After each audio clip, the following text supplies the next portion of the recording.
Despachados, o juridiquês sem complicação. Com Samir Schwaib, Marcos Paiva e Roberto Justo. Apresentação, Karen Bravo. Olá, está no ar mais um episódio do Despachados, o nosso podcast que fala sobre direito, só que sem juridiquês. Agora nós também somos videocast, então você pode nos ver, além de nos ouvir. E hoje eu estou aqui muito bem acompanhada dos nossos advogados que fazem esse programa acontecer. Samir Schwaib, Marcos Paiva, Roberto Justo, sejam bem-vindos. Que bonito óculos, Samir. Hoje... Bom dia, boa tarde, boa noite. Hoje com um novo look, né? Especialmente aqui para esse episódio. Né? O Justo fez um novo procedimento, que não dá para ver pela câmera. É, porque ele está do outro lado, mas em breve vocês verão o resultado. Não era nada disso, como sempre, pessoal. Ignorem. E hoje nós temos aqui uma convidada especial, né, para falar sobre proteção de ativos intangíveis, que são informações de valor econômico que não têm forma física, como marcas, patentes, direitos autorais, know-how e dados pessoais. E para falar sobre esse assunto, então, convidamos a doutora Mariana Valverde. Seja muito bem-vinda. Obrigada, Karen. Muito obrigada pelo convite. É um prazer estar aqui de novo com vocês e para falar de um tema tão atual. Exatamente. A doutora Mariana, advogada, especialista em propriedade intelectual, fashion law e direito de imagem e sócia fundadora do Mariana Valverde Advogados. Então, muito bom recebê-la aqui, Mariana. Muito obrigada. Bom, como nós falamos aqui, a gente sempre frisa para pessoas, né, para o leigo, né, não para o advogado especificamente. Nós também temos advogados que nos acompanham, claro, mas também tem as pessoas que gostam, se interessam pelo assunto, então, mas que não são advogados. Então a gente começa sempre pelo básico para a gente deixar bem situado o nosso ouvinte e agora o nosso telespectador também. Então, na prática, o que é um ativo intangível, doutora Mariana? Karen, você já definiu um pouco aí no começo, né? A gente coloca esse nome ativo intangível e até para o leigo parece algo bem complexo, né? Mas é algo que faz muito parte do nosso dia a dia. Eu gosto de, antes de definir o ativo intangível, falar o que é o ativo tangível, que é aquele que tem forma física. Então, quando você vai falar de uma empresa, por exemplo, a sede da empresa é um ativo tangível, ela tem um valor, é um imóvel, ou ela aluga, paga um aluguel para usar aquele imóvel. A mesa, né? Aqui nós temos a mesa, o microfone, são todos ativos tangíveis e você consegue facilmente identificar o valor desse ativo. Os ativos intangíveis, eles não têm forma física. Então, muitas vezes as pessoas falam, tá, mas o que é isso? Como é que eu vou quantificar? Gera uma série de dúvidas. Mas eles geram um valor agregado muito grande para as empresas. Aliás, atualmente, eles são praticamente o valor da empresa, esses ativos intangíveis. Exemplo deles são as marcas. Então, a marca de um produto é um ativo intangível de uma empresa, as patentes, tecnologias, a lista de clientes, o relacionamento com fornecedores, tudo isso é considerado ativo intangível. Certo. Marcos, Samir, Justo, quem quer fazer a segunda pergunta? Eles me deram bronca, eu não posso fazer muita pergunta. Vai. Não, Você vai entrar com os exemplos, já está combinado aqui. Nessa linha, Mariana, eu acho que o que é interessante para o ouvinte, né, e aqui é juridiquês sem complicação, é entender como é que ele pode proteger esses ativos intangíveis, né? Então, você falou de alguns aqui. Você falou de marcas, patentes. Existem também os direitos autorais para quem trabalha com isso, né? Sim. Mas vamos começar com esses mais simples, marcas, patentes e direitos autorais. Como é que o dono desses ativos intangíveis consegue protegê-los perante terceiros, enfim, juridicamente? Tá. Até para facilitar, né, vamos colocar a diferença, porque muita gente confunde marca e patente. Ótimo. Então, acho importante a gente colocar, porque muitas vezes a gente ouve, vou patentear uma marca. E não existe isso. Exato. Na verdade, é o registro da marca e um pedido de patente. São duas coisas diferentes. A marca é um nome que você usa para identificar um produto ou um serviço. Então, Coca-Cola é a marca da Coca-Cola. Você identifica o refrigerante por essa marca. O nome do escritório é a marca. Tá? Como é que você faz para proteger? Você pode proteger a marca, tanto o nome dela, como o nome mais a logomarca, o desenho que você usa para identificar aquela marca. Vamos falar um símbolo, por exemplo, da marca. Então, eu tenho tanto a modalidade nominativa, que é o nome que você coloca para o produto ou serviço, como eu tenho a figurativa, que seria aquela logomarca diferente. Isso você pode depositar no Instituto Nacional de Propriedade Industrial, no INPI, né, para ficar mais simples, e você consegue obter o registro da sua marca e a exclusividade para a utilização daquela marca e daquela logomarca. A patente é a mesma coisa. No INPI, você dá a entrada e patente para a gente identificar, né, o que é. São tecnologias, invenções, não tem nada a ver com a marca. Então, eu dou sempre um exemplo. Você tem o telefone, alguém criou um telefone sem fio. Isso é um aperfeiçoamento de algo que já existe e é protegido como patente. Eu tenho um tipo de fornecimento de gás. Eu descubro uma outra forma de fornecer aquele gás e que vai otimizar e que é exclusiva, pode ser considerado uma patente. A patente também você consegue proteger através de um pedido no INPI. Então que é a questão da inovação da marca. Então se a marca cria uma inovação, isso pode ser protegido. Exatamente. E faz parte daquela lista de ativo intangível. Então, dentro da minha empresa, o que eu tenho? Eu tenho a minha marca, eu criei uma patente, 2, 3 ou um modelo de utilidade, também é um outro ativo intangível que está dentro da marca. Pois não. Por favor. Obrigado. E as criptos? O Samir, por exemplo, ele faz uma figurinha dele, fala Samir Cripto e joga na rede. Isso é protegido? Eu sei que ninguém vai comprar essa porcaria, né? Mas só em tempo, Justo. É. Vamos só acabar o assunto anterior. A gente começa outro.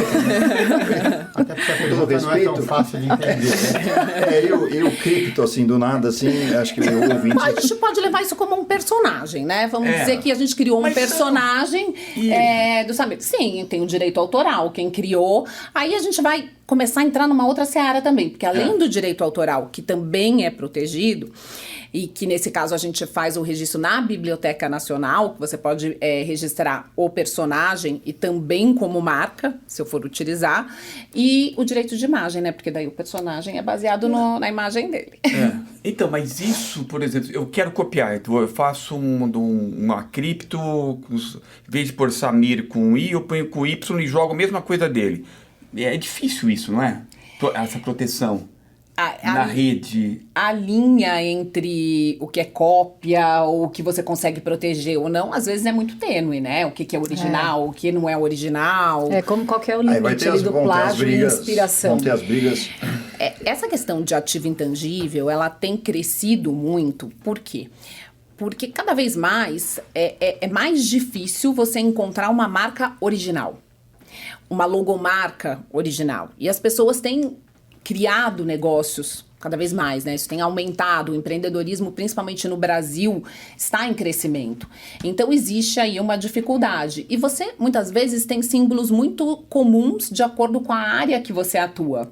Então, a semelhança de marcas concorrentes, ela acontece e isso tem gerado uma maior preocupação com a proteção dos ativos intangíveis e, inclusive, discussões por uso indevido de marca, de patente. Não sei se vocês acompanharam, desculpa, Paiva, agora sério, marcas de café que estão copiadas, vocês viram isso? Não. Era igualzinho, não vou falar o nome agora, mas igualzinho a uma marca famosa, só ele que nem a brincadeira que eu fiz com você, em vez de ter um I, eles colocaram um Y e era igualzinho. O mesmo logo. O mesmo logo.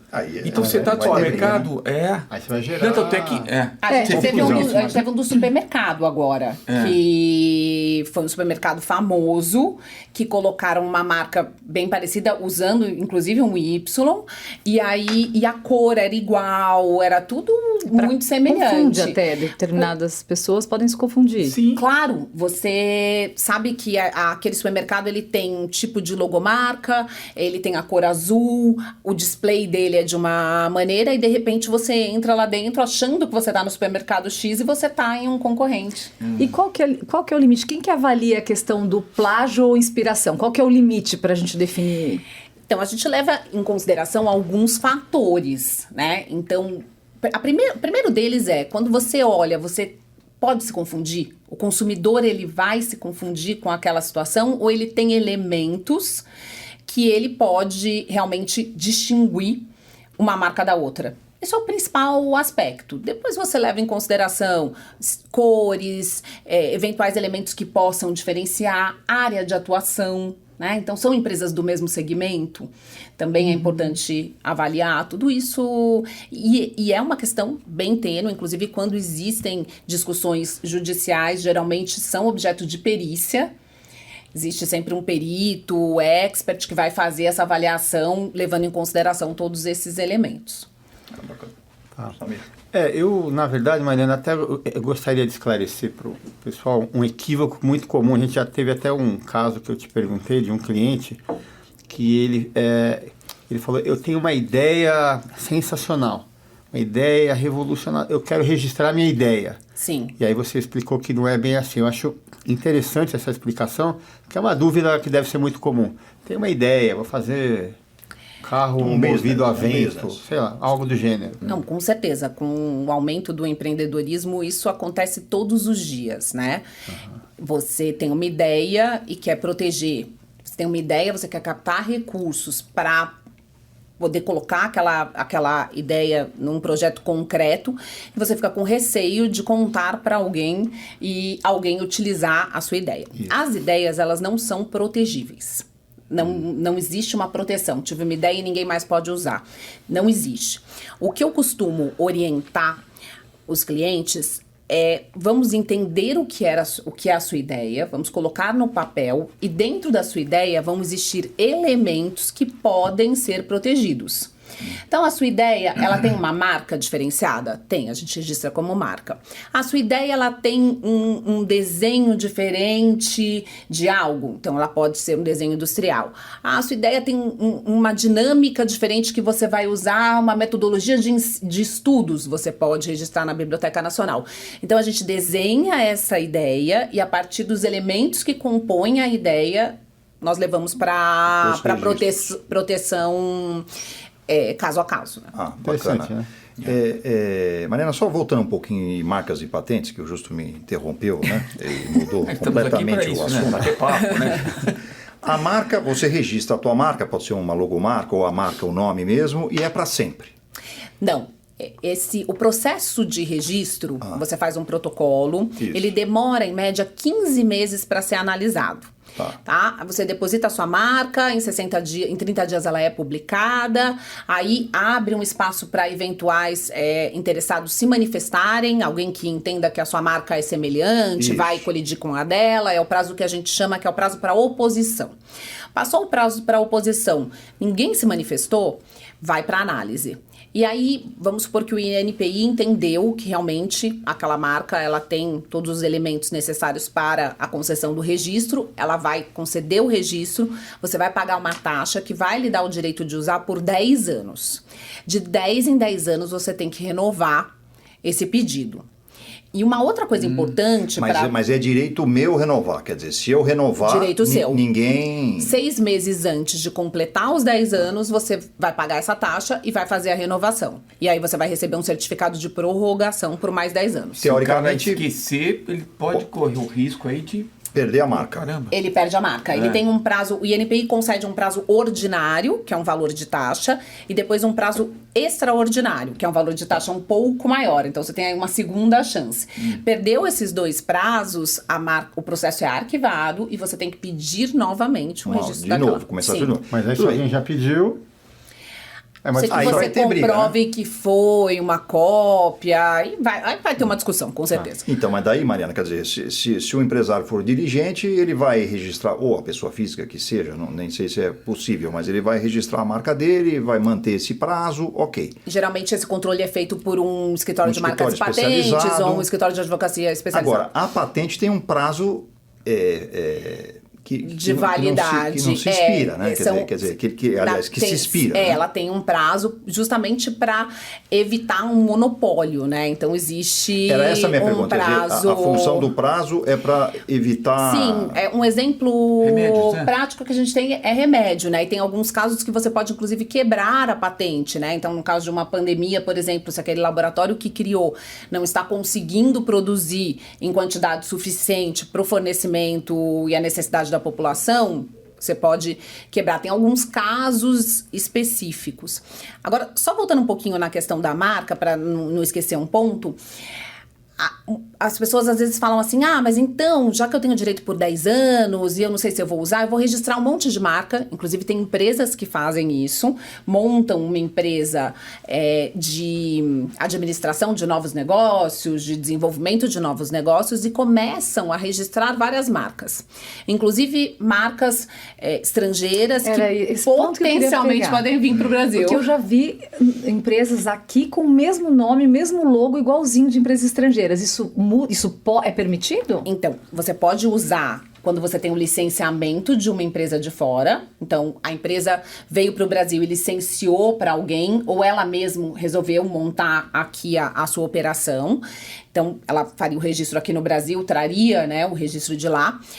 E você precisa do licenciamento. O que acontece é que tem empresa que vai lá e faz esse registro e quando a marca estrangeira chega no Brasil, ela se depara com o fato de que alguém indevidamente registrou a marca dela.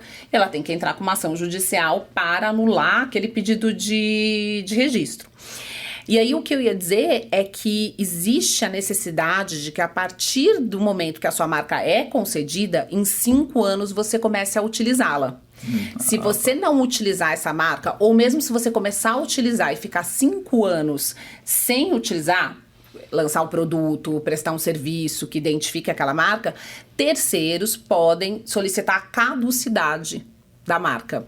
Então, você registrou uma marca, eu tenho muito interesse em utilizar, começo a monitorar se você está utilizando ou não, vi que não, deu 5 anos, eu entro com um pedido de registro dessa marca para mim e peço a caducidade da sua marca. Isso acontece muito. Na prática, Mariana, por exemplo, eu tenho uma marca, aí o Samir gostou da minha marca, vai lá e me copia. Aí eu contrato você para me defender, tá bom? Dizendo que o Samir está usando a minha marca indevidamente e tudo mais. Do ponto de vista de prazo, ou seja, você vai pedir um mandado de segurança, vamos dizer assim, para ele parar de usar imediato. Como que funciona essa parte no judiciário? Não, o prazo no judiciário é uma pergunta mágica. Não, mas vai continuar usando a minha marca. Então eu tenho esse prazo, assim, eu quero que ele pare de imediato. Existe a tutela de urgência, então, né? Geralmente é uma ação de abstenção de uso de marca. A ideia é que se peça realmente a tutela de urgência, porque se tivermos que aguardar o trâmite de uma ação judicial para que ele cesse a utilização, vai acontecer um desvio de clientela, uma queda de faturamento de um para o outro. Então, geralmente, essas ações, a gente pede a tutela de urgência. E é concebida. Tem que ter a prova, né? Você tem que comprovar que a utilização é indevida, que você tem o direito. No meu caso aqui é fácil comprovar. Produtos de rejuvenescimento justo. Mas eu tive caso, desculpa, só para não perder. Eu tive um caso de uma marca australiana que veio para o Brasil. Esse caso, inclusive, até eu posso citar porque foi divulgado. Eles tiveram interesse em vir para o Brasil e quando chegou aqui, uma outra empresa havia feito o registro. Eles tentaram negociar, porque sabiam que isso podia dar um problema, né? Ação judicial, queriam realmente fazer um investimento no Brasil com segurança de que poderiam utilizar a marca, mas aquele que, de má fé, registrou a marca aqui, não quis transferir. Começou a pedir altos valores, né, em dinheiro. E aí nós ingressamos com a ação, mas eles não podiam esperar um trâmite da ação, que o objetivo dessa ação era anular esse registro que eles tinham conseguido aqui. E aí a Justiça Federal, o INPI, ele participa dessa ação também, então existe toda uma questão aí burocrática e judicial para isso. E eles queriam lançar a marca aqui. Então eles lançaram, fizeram um investimento, a marca começou a crescer e essa ação ela demorou 3 anos para ser julgada. Então, arriscaram, eles quiseram arriscar, a gente colocou o risco e eles falaram, não, vamos investir. Mas isso deixa muita insegurança jurídica e muitas vezes o Brasil acaba perdendo o investimento de empresas estrangeiras por conta dessa insegurança jurídica. Exatamente. Tem até uma história interessante, Mariana, quando a gente abriu o escritório, nós abrimos era um escritório de advocacia e abrimos também uma empresa de consultoria, isso há 33 anos atrás, né? E o tio do Samir estava nos ajudando lá, tal, emprestou o imóvel para a gente começar lá o escritório. E a gente estava pensando num nome para consultoria. O escritório sempre é o nome dos advogados, né? Sim. Aí ele deu um nome e eu queria perguntar se poderia ter dado um problema. A gente não usou, mas ele falou, por que vocês não colocam assim, consultoria Pelé? Essa história é real. Olha, obrigado. A gente não, aquele tá assim, né? Quando você usa aí um nome próprio ou um apelido, você precisa da autorização do Pelé. Do Pelé, no caso. Mariana, voltando um pouquinho aqui, ainda voltando aos ativos intangíveis. Como que se faz a avaliação de um ativo intangível e por que isso é importante? Vamos lá. Como ele não é físico, né? É sempre mais complicado você fazer uma avaliação. Existem várias formas de se fazer essa avaliação. Uma delas é você entender o quanto aquela marca vai agregar valor àquele produto ou serviço. Vou dar um exemplo prático aqui para facilitar, e que é um caso público. A marca Daslu. Todo mundo aqui, né, conhece a marca Daslu, foi uma marca de sucesso, só comprava lá. Comprava também os dois, né? Ainda devem ter produtos na época. Da época da Vila Nova Conceição. Exatamente. Né? Daslu, infelizmente, entrou em recuperação judicial, depois a falência, e aí o que é feito? Vamos listar quais são os ativos tangíveis e intangíveis da Daslu para que possam ser vendidos, leiloados, e a partir da receita pagar os débitos. E um dos ativos intangíveis da Daslu era a marca. Todo mundo conhecia. Então, foi feita uma avaliação da marca. E aí, como vai ser feita essa avaliação? Dá para fazer contabilmente? Não, porque a empresa já estava fechada. Ela não tinha faturamento. Foi feita uma pesquisa de mercado e algumas projeções para entender o quanto aquela marca agregava valor a um produto. Então, eu tenho uma camiseta branca simples, sem nenhuma marca. Quanto ela pode ser vendida? R$100, por exemplo. Se eu coloco a marca Daslu nela, quanto ela passa a custar? Ela passa a custar R$400. E aí, ele faz uma projeção e a marca foi avaliada na época, foi 2021, mais ou menos, em R$1,5 milhão. E ela foi pro leilão com um lance inicial, né, de R$1,5 milhão. Ela foi arrematada por aproximadamente 10 milhões. Nossa. E ela foi arrematada por uma incorporadora. Tem residencial agora. Falar, exatamente. Prédio, Exatamente. Então, essa incorporadora entendeu que, colocando a marca Daslu no empreendimento que eles lançaram, isso ia criar um valor agregado do que se eles utilizassem qualquer outro tipo de marca. Então, essa é uma forma de avaliação. Outra forma de avaliação é você entender o custo que você teve e todos os investimentos que você fez para que aquele ativo fosse criado. Então, desenvolvi um software. Quanto tempo eu gastei, ou fiz uma patente, quanto tempo eu gastei em pesquisa, eu tive que fazer um protótipo, quanto foi investido, isso para algo que está começando. Então, é uma das formas que também se utiliza para avaliação. Agora, falando em valor, né, no mundo da moda, por exemplo, quem que protege o design? Porque tem coisas muito características. Você olha para determinada marca e fala, isso daqui é da marca tal, essa da marca... Tem como proteger isso? Tem, na verdade, assim, também outra linha muito tênue, porque o que é original, o que é inspiração, né? Então, existe... Vai nessa mesma linha. Vai nessa mesma linha. Então, hoje, você tem que ter um formato muito diferente para ele ser protegido.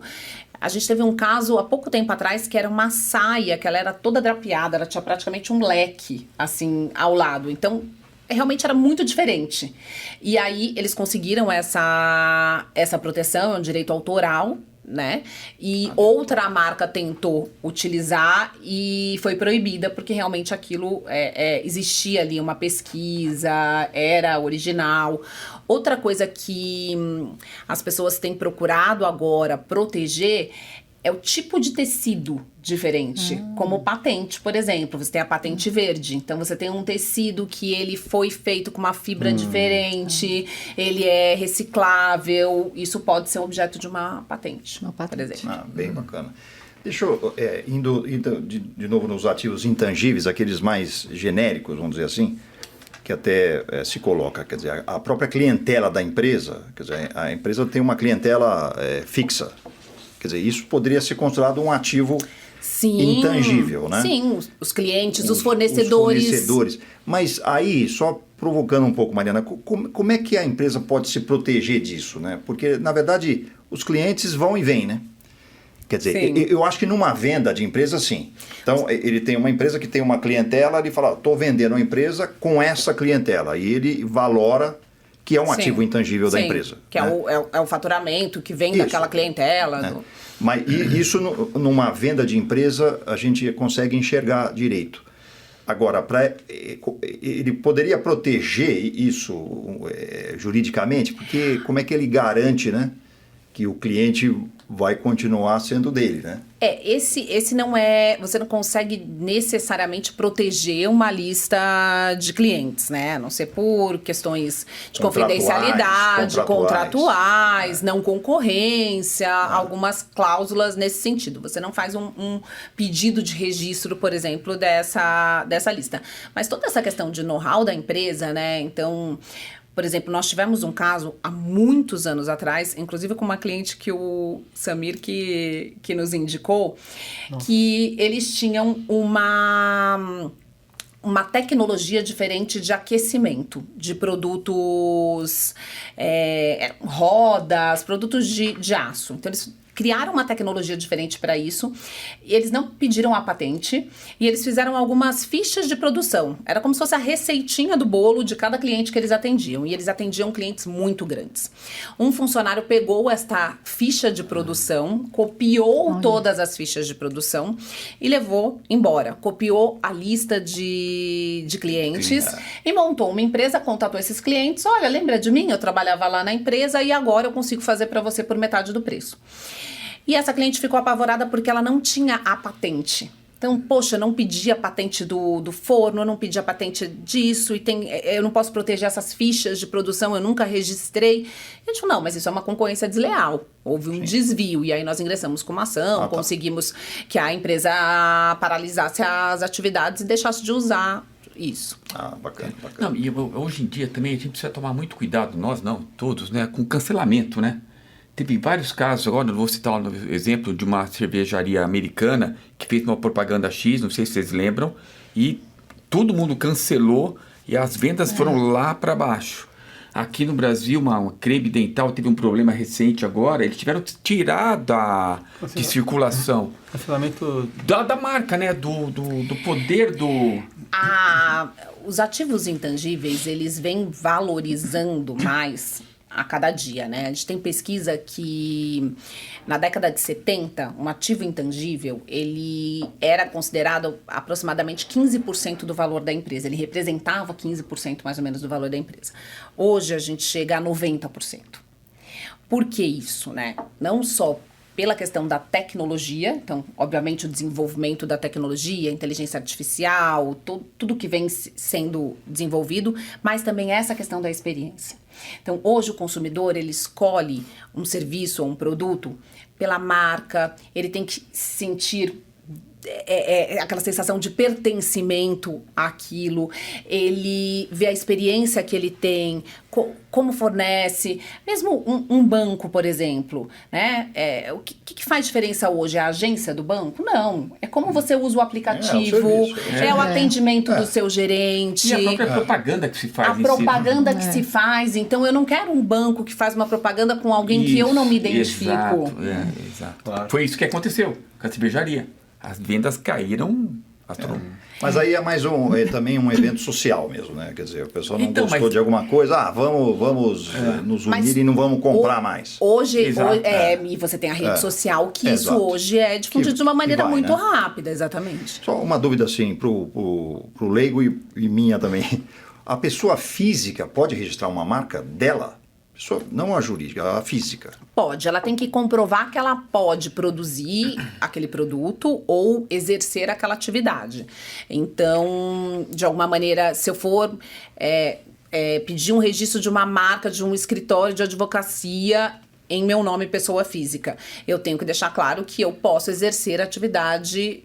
Quer dizer, ela não pode registrar uma marca em nome da pessoa física e, por exemplo, alugar essa marca para uma empresa mesmo. Não, ela teria que ter uma empresa teria que ser a própria exatamente, atividade. Entendi. Ou um arquiteto. Eu, Mariana, não poderia registrar uma marca de um escritório de arquitetura em meu nome, porque eu não sou arquiteta.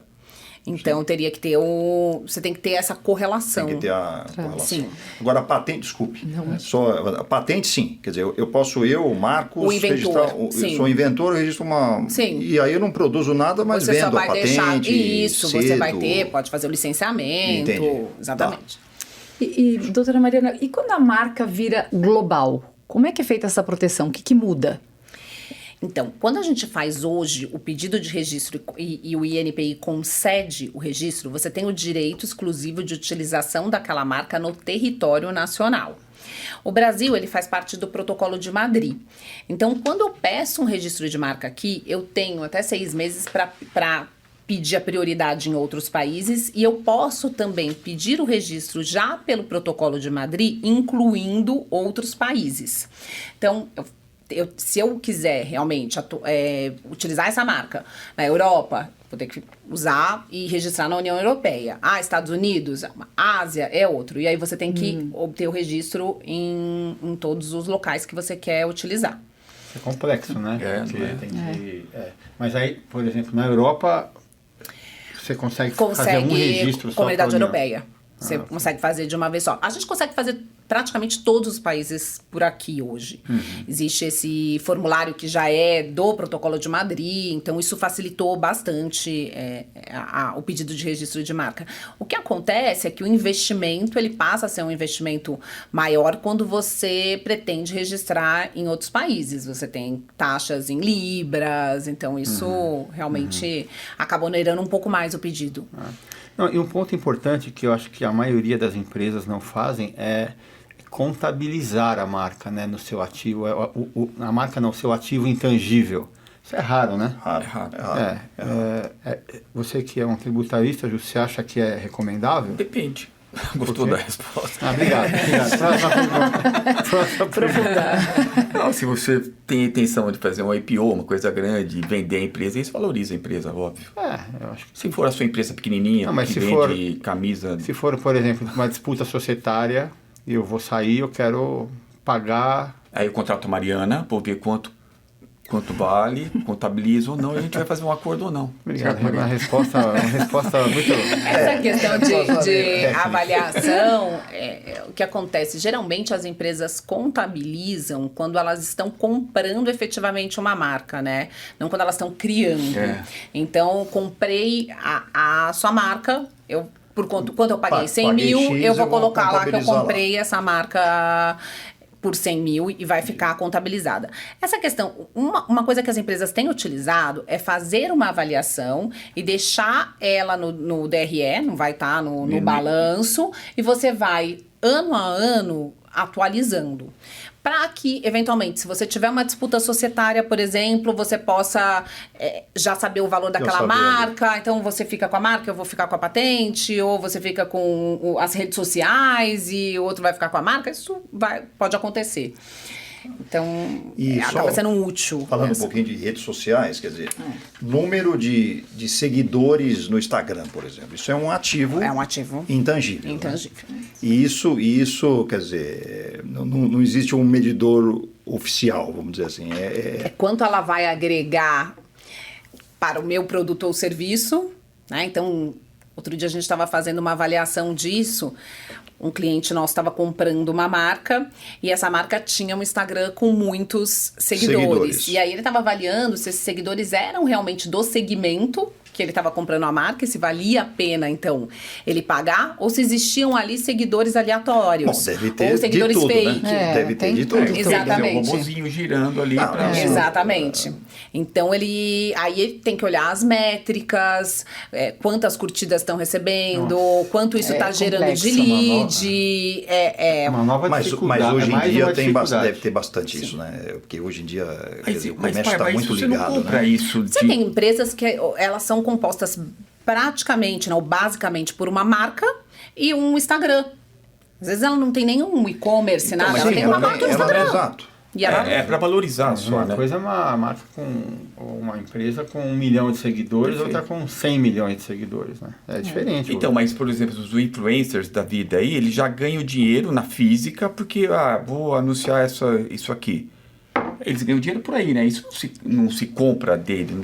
Quanto mais seguidores, mais você vai atrair certas... Não, mas aí tem os negócios. Os artistas, Negócios pra ele, né? os artistas, influenciadores, modelos, hoje em dia, eles são avaliados não só pela estética ou pela capacidade ali de vender, mas pela rede social. Sim. Sim, né? tem Tem um público seguidores. específico. Isso é avaliado pelo cliente hoje. E determinadas marcas procuram, às vezes, quem tem menos seguidor, mas é aquela pessoa que carrega o nicho dela. Focado. Porque, por exemplo, você pega, vamos dar um exemplo aqui, Sabrina Sato, que tem milhões e milhões, mas qual é o público dela? Fala com o público classe A? Não fala. Então, assim, às vezes compensa ele pegar uma influenciadora que tem 50 mil seguidores, não tem milhões, só que quem segue aquela pessoa é bem nichado, é bem específico. Nichado, exatamente. Essa é uma tendência, É né? uma tendência. E também teve um momento que muitos influenciadores começaram a comprar seguidores. Sim. E aí eu acho que teve alguma forma, não sei, me corrija se eu estiver equivocada, não sei se teve alguma maneira de proteger, agora eles estão fazendo um filtro, conseguindo detectar quem compra e derrubar já existem contas. aplicativos onde você consegue detectar se aqueles seguidores realmente São existem reais. ou são feitos através de robozinho. Certo. E agora, até uma dúvida que me surgiu com a pergunta do Justo. Por exemplo, direito de imagem. A pessoa que tem... ela pode ceder o direito de imagem para outra. A Kari é mais famosa aqui. Se ela quiser fazer a cessão do direito de imagem dela, eu posso adquirir, comprar o direito? Ela vai autorizar o uso, ou você pode também ter poderes para comercializar a imagem dela. Então, muitos artistas fazem isso para a empresa, né? Cede para uma empresa e essa empresa vai ser a responsável para fazer toda a negociação de uso da imagem. A cessão do direito de imagem. Jogador de futebol faz isso. Sim. O do jogador de futebol é diferente porque entra naquela questão de direito de arena, já modifica, né? Já tem algumas peculiaridades. No direito personalíssimo da pessoa famosa, ou até da pessoa anônima, aí você pode sim autorizar o uso por alguém ou até a exploração comercial por alguém. Você só não consegue ceder os direitos morais, né? Que eles são. A Karen falou de comprar seguidor. Eu estou interessado pessoalmente, porque eu estou com poucos seguidores. Eu queria entender melhor essa história. Como assim comprar seguidor? Eu gostei dessa história. Tinha, é que eu não vejo mais aparecer. E a matéria que eu também li não vi mais. Era isso. É porque eles estavam conseguindo detectar. E aí, detectada uma vez que você comprou os seguidores, eles podem até derrubar a sua conta. Sim. Não, isso é fake. É falso. Então não pode comprar seguidor. Na verdade, Teoricamente, quando as redes sociais elas começaram... Mas você não precisa disso, pai. Mas aí você já avança ali. Fica mais famoso, né? Dá uma credibilidade, né? Mais rápido, acorda rico, né? A gente brincou. Ele tá com 8 atualmente. Vamos ajudar, vamos colocar o Instagram, né? E pedir pro pessoal começar a seguir. A gente pode começar a fazer uma promoção agora. Você pode divulgar agora. Divulga a sua rede social. Instagram, Paiva. Eu nem sei qual. Você não tá se ajudando, Paiva. Eu preciso trabalhar isso, mas... Você precisa trabalhar melhor. Aliás, a nossa assessora Marina está aqui, olhando a gente aqui, então... Ela vai promover o seu Instagram. Vamos promover. Alguém tem mais uma dúvida? Eu queria só, antes vocês também depois quiserem fazer alguma, qual que é o erro mais comum que os criadores de ativos cometem? Só pra gente colocar aqui algumas dicas, de repente, algo que a gente tem que ficar mais atento na hora de criar e registrar um ato. Primeiro, um não ativo fazer intangível. uma busca antes de pedir o registro e lançar a marca. Isso é o principal. É o básico, né? É o básico. E muitas vezes, o que acontece? O site do INPI, ele tá lá para que qualquer um possa acessar e faça essa busca, tá? Então, qualquer um, você pode olhar agora, vai colocar a marca lá. Acontece que existem técnicas e sistemas específicos para essa busca. Muitas pessoas fazem a busca simples, acreditam que não há nenhuma marca semelhante. Quando a gente faz uma busca mais apurada, mais técnica, né, que um escritório de advocacia ou um escritório de propriedade intelectual vai conseguir fazer, você detecta que tem muita coisa parecida. E às vezes essa questão de ser muito tênue. Então, esse é o principal erro. Você investe em agência de desenvolvimento, agência de marketing, criação de produto, toda a identidade visual e não fez uma pesquisa prévia. E amanhã você acaba perdendo todo esse investimento porque, eventualmente, alguém vem alegar um uso indevido. Esse é um dos principais. É o mais comum. É o mais comum. O outro é você tentar copiar o concorrente, né? E aí, às vezes, vem até com um pouco de má fé, mas eu acho que o principal é essa pesquisa prévia. Não é uma pesquisa onerosa, mas que garante uma segurança e uma tranquilidade, com certeza. Ou seja, não precisa ter preguiça, não pode ter preguiça. Não pode ter preguiça. Tem que ir lá Mas pesquisar. hoje em dia, nesse mundo de inteligência artificial, copiar tá muito fácil, né? Sim. E a própria inteligência está criando logos, criando projetos de arquitetura. O céu é o limite, né? E a gente está só começando. Sim, essa área, todos os dias a gente tem alguma coisa nova. Né? É impressionante. Todo dia algum desafio novo, não temos resposta, né? Tudo tá começando ainda. Tá começando. E existem algumas ações aí para projetos de lei envolvendo, né, essas questões, mas não dá tempo. Porque quando esse projeto está pronto para ser analisado, votado, já ficou velho. Aparece outro assunto. Não, já ficou velho, já tem outro assunto, já nem precisa mais discutir aquilo. Legal. Senhores, mais alguma dúvida? Muito bom, Mariana. Dá para fazer muita... Daria para ir longe, né? Muito assunto. Olha, se vocês me deixarem aqui, eu fico até o final do dia falando. Eu adoro o tema e eu gosto muito de falar sobre o assunto. Prazer. Muito bom. Nós falamos sobre proteção de ativos intangíveis com a doutora Mariana Valverde. Muito obrigada por ter aceito o nosso convite, por estar aqui, batendo esse papo. Muito obrigada a vocês. É um prazer. Sempre estar aqui. Legal, aprendemos bastante. Não, e antes de encerrar, um agradecimento especial ao Luiz Leães Gastão, nosso ouvinte contumaz. Um abraço, Leães. Ele falou o nome errado, mas ele vai entender. É o Gastão, nosso amigo? Um beijo pro Gastão. Gente fina. Foi meu trainee. Muito obrigada a Samir Schwab, que hoje veio aqui com um óculos novo, né? Estiloso, azul bique. Está protegido? Aramis. Você pode fazer propaganda. Marcos Paiva, muito obrigada. Roberto Justo, foi um prazer receber vocês aqui também. Obrigado, gente. Gente, o Despachados fica por aqui. A gente se espera no próximo episódio. Até lá.